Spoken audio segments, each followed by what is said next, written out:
This is Feature Consideration. I'm Matt Ufford, joined by Josh Norris of Roto World and NBC Sports. Welcome, sir. I'm happy to be here. I tried to wear my most SB Nation shirt. Hopefully I pulled Totally it off. on brand.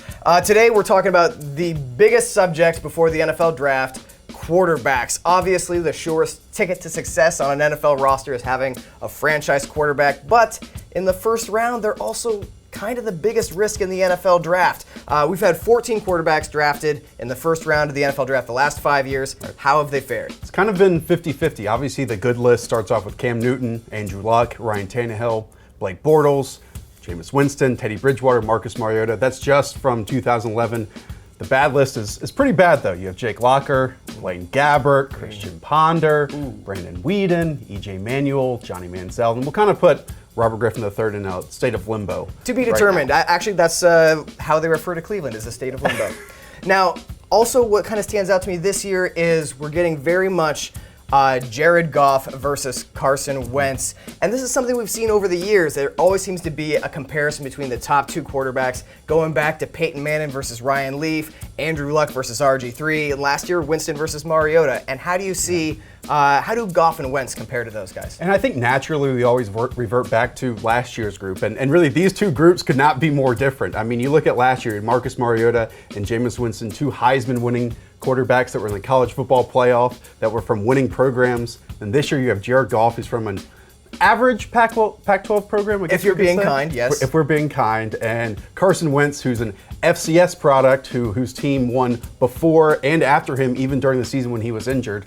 So again, you could not have two different types of groups, but what's interesting is last year we kind of tried to poke holes in these top flight quarterback prospects, whereas this year we're elevating them by really not coming up with any negatives, or at least the consensus media isn't. Yeah, ever since the combine, it seems like Carson Wentz, it hardly gets mentioned that he's from an FCS school, and it's like, well, look at him, he's 6'5" and 240 pounds, and he's got a cannon of an arm, and it's less looking at the deficiencies in his tape. And with Jared Goff, the big knock on him is, despite being a 3-year starter, having a high completion percentage, it's like he didn't win games against tough competition in the Pac-12, but I like to look at the advanced statistical models that Football Outsiders puts out, you know, the Lewin Career Forecast model that predicted Russell Wilson's success, and now the Q-Base, and they don't really look at, like, you don't have to beat good teams. It's more about what's their completion percentage and how many starts did they accrue in the college, and that seems to be,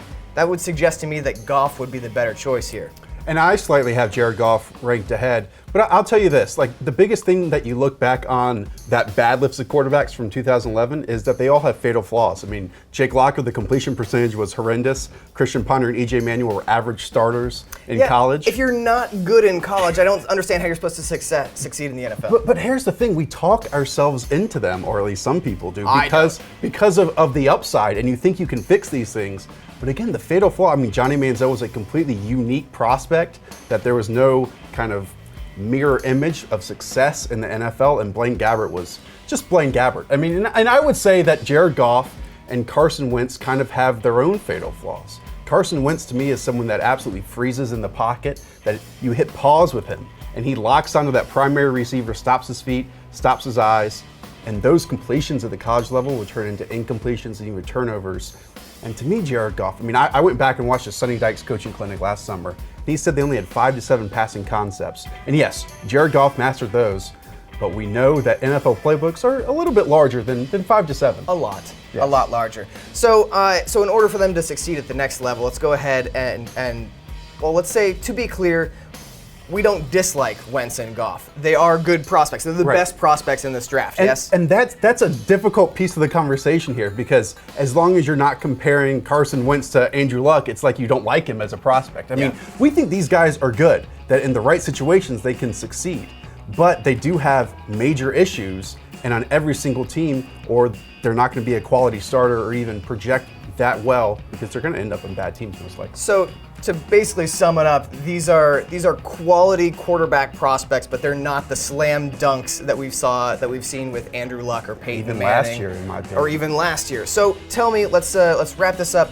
how can Goff and Wentz, what are the scenarios in which they can succeed at the next level? Well, they both need to sit. I think that's the most important thing, and you don't see that at all with these first-round picks. It's been a while. Maybe for half the season since a quarterback drafted in the first round has had the opportunity to sit before succeeding. Exactly, and we talked about that Jared Goff mastered his offense, and I think until an offensive coordinator really wraps the offense around Jared Goff and allows him to have simplified concepts, which is not a bad thing, but for multiple alignments, multiple personnel groupings, that's how he's going to succeed, but we don't see that quality coaching all the time at the NFL level.